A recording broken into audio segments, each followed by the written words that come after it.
2016 is coming to an end, and it's been a big year for War Thunder. From the release of, well, closed beta tests for boats, from the official full game release, we had good patches, we had bad patches, and we've had a lot of content. Now, praise be where praise is due, Gaijin has done some great things this year, and it seems like they're definitely moving in the right direction when it comes to interacting with the community and listening to feedback in general, but there's still a lot of things that need to be fixed. And as such, I present to you my kind of wish list for things that I want to be fixed in War Thunder in the upcoming 2017. Let's start with talking about the patch that brought it all upon us. Patch 1.59 has got to have been one of the worst, if not the worst, War Thunder patch in recent history. Not only did it introduce stuff like the ATGMs, it also massively changed the damage flight models for aircraft, so it affected both tanks and aircraft in a big negative way. Now let's start off with the ATGMs. This has been a point of conflict for a long time, and I wish to fully present my views on them. I don't actually really have a problem with most ATGMs. Stuff like the Raketenjagdpanzers can fire from cover, sure, but the first one has no depression and is keyboard guided in realistic mode. And both of them are tall, they have absolutely no armor, and the crew is very tightly packed together, which means that they are glass cannons. If they do expose themselves, they are very easy to kill. The Swingfire also has very little armor, the missiles are absolutely useless at close range since they are fired in upward arc. And as such, it's barely plates. Even I barely see Swingfires in the game. And then there's the big culprit of all my rages, and actually the main reason why I pretty much quit Tier 5 Tank RB. The IT-1. So here's the thing, the IT-1 has a lot of qualities and almost no drawback. The IT-1 can fire from cover? Check. It is well armored? Check. In fact, it might even be more armored than the medium tank T-54s at this rank. It has a fully rotating turret. It is a very low profile. You can barely see the turret, in fact. It has a decent gun depression, which is ironic, given that it's Russian. And the worst part of it all, is not the reload, is that it's almost invulnerable to one-shot kills. In fact, invulnerable in general. The ammo racks on the IT-1 rarely explode. In fact, I can count on one hand the times that I've hidden ammo rack of an IT-1 and it actually exploded. It's ridiculous. The ammo racks, in fact, just count as extra armor for all effects and purposes. They soak up damage. They not only that, the tank itself is also very mobile and the crew is very well dispersed. In fact, the gunner is on the left side of the tank, actually on the right side when you're driving the tank, but on the left side if it's facing you. Which is contrary to every other Soviet tank. And what this results in is the IT-1 being dubbed as the cancer tank, the cancer launcher essentially.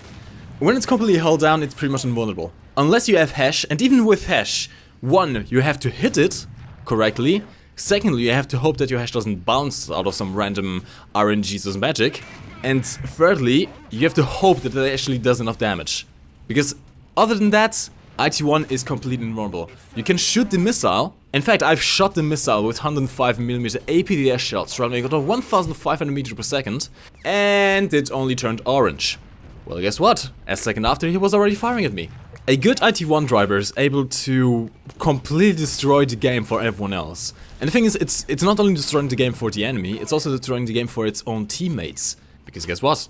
The IT-1 makes tanks like the T-54, the T-62, the T-10M almost obsolete.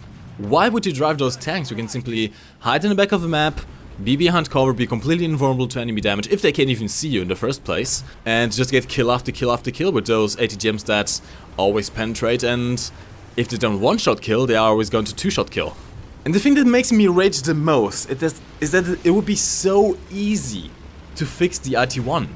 All you have to do is make the missiles, be it inside the tank or mounted on the launcher, actually act like ammo racks and actually explode when hit by a tank gun. You cannot tell me that hitting a missile straight through, penetrating the entire missile with 105mm APDS shell would do absolutely nothing to it. That just doesn't work like that. By making the ammo racks explode, by making the ammo racks actually be a weak point, much like they are on the T-54, for example, or other main battle tanks. By making the MRX an actual weak point, and even the missile that's on the launcher a weak point, since hey, otherwise they are completely invulnerable, you would enforce the long-range role that the ATGMs are supposed to have. Keep in mind, you're not really supposed to be using them as shotgun range, but in War Thunder you can, and it would make them not completely invulnerable to damage when hull down. If you made those missiles actually explode, there would be much less rage, it would be much easier to deal with them, and they wouldn't ruin the game as much. Okay, they could still fire from cover, they could still fire from stealth, they could still make people rage, and they would still be very effective at that role. But at least they wouldn't be completely broken in the sense that you couldn't kill them. Speaking of tanks, I actually have a lot of issues with tanks this year. AP shells. Let's talk AP shells. AP shells are massively underperforming when compared to APHE shells, heat shells, HESH shells, stuff like that. Now, AP shells, of course, they don't have any explosive filler. That's alright, I don't expect them to magically explode. The thing is, in real life, AP shells would, after penetrating, bounce around inside the tank, doing a lot of damage. Essentially imagine a gummy ball, but the gummy ball is made out of hard metal going at multiple hundreds kilometers per second, kilometers per hour. This is, however, not modeled in the game whatsoever. In fact, firing an AP shell at a tank is pretty much like trying to poke it with a spear. Sure, you're going to absolutely wreck whatever's in the path of that spear, but anything around that doesn't work. Now in Tier 5, AP gas shells actually perform pretty well. That's due to them actually creating a bit of spalling, them traveling very fast, having very high penetration, and also being very good against angled armor, and the tanks in general being more compact, and as such there being a high chance of you actually killing multiple crew members. The thing is, trying to use an AP shell against something like a King Tiger, for example, which is a absolutely huge tank and very well spaced out, is an absolute nightmare.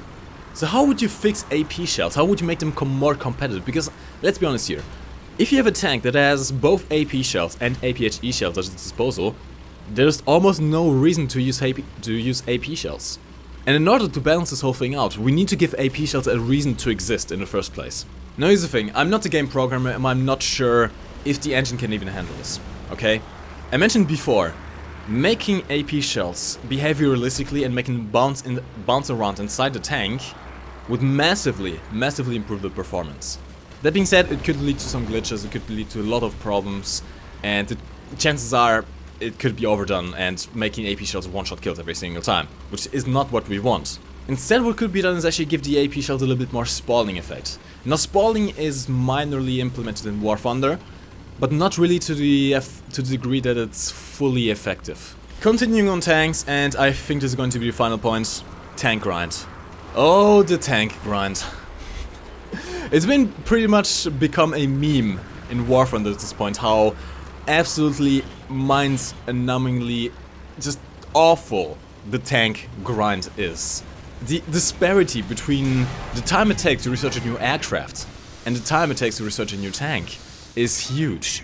And not only that, not only does it take a lot longer to research a tank, it also takes a massive amount of time to then ace that tank, to research the modifications for that tank. Now here's the thing, I understand that tank RP gain was lower than aircraft when tanks first came out, so back in patch 1.41 I think it was. That's 2.5 years ago. I mean, there weren't many tanks to go around, we only had the German and the Russian tech tree if I'm not mistaken. So, okay, it made sense. Slow down the grind so people wouldn't rush through the tech trees all that fast. There weren't many tanks to go around. But now, 2.5 years later, with tanks being introduced every single patch, it's just getting ridiculous. I mean, we have so many tanks, we have fully fleshed out tech trees now, except for the Japanese, which just came out, but even Japanese have a decent amount of tanks. We have fully fleshed out tech trees now, but the RP grind has barely kept up with it. So what I'm really proposing here is, guys, and please, for the love of God, make tank grinds consistent with aircraft grinds. It should be just about the same level to make sense in gameplay terms. And no, this does not mean lowering aircraft grind, okay? Make tank grind a little bit faster. Make it, what's it called? Make it, proportional, I think the word is called. Make it proportional to how many tanks we now have in the game. It makes no sense to have so many tanks in the game now and still have the same kind of grind, of research efficiency that we had when tanks first came out. And actually, continue on the grind. What the heck is the purpose of having to research parts and fire prevention equipment for every single tank. This is mind-baffling. These are essential game mechanics, not something you should have to suffer through grinding. I mean, the tank grind is already bad enough, alright? But being punished, it's literally that, being punished. Every single time you want to play the new tank you spent weeks grinding for, it just makes no sense. You're actively driving away players from higher tier tanks. And just to exemplify how ridiculous this is, having to research parts and fire prevention equipment. Imagine, and no, this is not an idea for you to implement into the game. Imagine if you had to research landing gear on aircraft, or ship screws on boats. Oh, you want to land, comrade? Sha, you must research wheels first. Oh, you want to move, Capitan? Ha. Here, take paddle. Just come on, Gaijin. I know those two modifications in particular bring a lot of revenue in the form of desperate tankers buying GE, but it's seriously affecting gameplay in a negative way. Now I see the aircraft cowering in the corner over there, but don't think you are safe. Oh, no. Now here's the thing, I'm fine with aircraft with aircraft balance, at least in general. Battle rating balance, everything up to tier 4 works mostly perfectly fine. Tier 5, okay, can be a bit weird sometimes, where jets don't really perform well when compared to jets that's a tier higher, but it's consistent across the game, where also 7.0 tanks, for example, perform much worse than 8.0 tanks. I'm not going to beat a dead horse here. I'm also not going to mention too much about how the tier 4 should have never even seen the light of day. Oh god, the tier 4 spam was absolutely horrible, but not beating a dead horse. Instead, I'm going to talk about it not being okay, whatever you have done to the damage models and the server performance. Okay, now imagine yourself in this situation. You're flying your Me-262. You're flying up against an 8.0 jet, okay? You somehow managed to, through pure skill, to perfectly evade the enemy aircraft, not taking any damage in return. You are in the dogfight for a minute. You finally line up that perfect shot where you only have a split second to damage the enemy aircraft. You pull the trigger, you fire your 4 30mm MK108s, which are very slow firing and have very low muzzle velocity, and even if you hit them, that perfect moment where you should get that kill, just be rewarded with that awesome feeling that only Warframe can give you, they all spark. And what happens next? You die. And this doesn't just affect the 30mm shells of the Germans. This in general has massively affected big caliber slow firing guns. For example, take the MiG-15, which at one point was some of, if not the best jet in the game, and is now incredibly frustrating to fly simply because your guns just don't work. And this seems to be a combined effect of both the buff to the aircraft damage models, which was also introduced in patch 1.59. Screw you, patch 1.59! And the overall server performance. I mean, it's been a meme at this point that even on a 50 ping server, on a 50 ping game, you get sparks. People have been starting to call War Thunder Spark Thunder.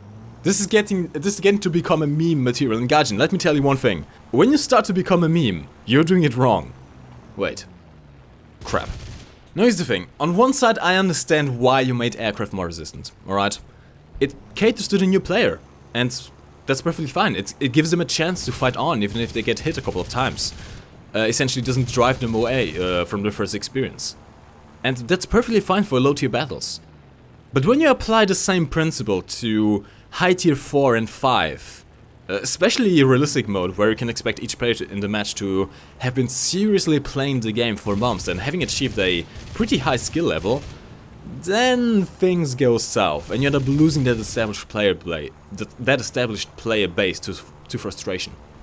And for the love of God, just please upgrade your servers already. The netcode of War Thunder is turning into a meme by itself at this point. And this is essentially my wishlist for War Thunder 2017, at least the biggest issues I have with the game. Now, of course, again, praise be where praise be, there's been a lot of great content this year. We have Japanese tanks, we have first taste at boats, lots of new interesting aircraft in the vehicles in general, big new maps. It's been a good year in general. But there's core issues that plague the game for some that are new, now for example with patch 1.59, and some that have been in the game for ages. These are the kind of problems that really need to be fixed, the massive issues that might just be the barrier between War Thunder staying where it is and actually having much more success. So in the end, we'll just have to wait and hope for the official War Thunder release and 2017 to maybe bring some good news. But hey, have I left anything out? Do you have anything else you want to add to this list? Let me know in the comment section down below. And in fact, if you agree to any of my points, do help spread the word by liking this video and opening up a civilized discussion. Post this on Reddit, post this on Live, something like that.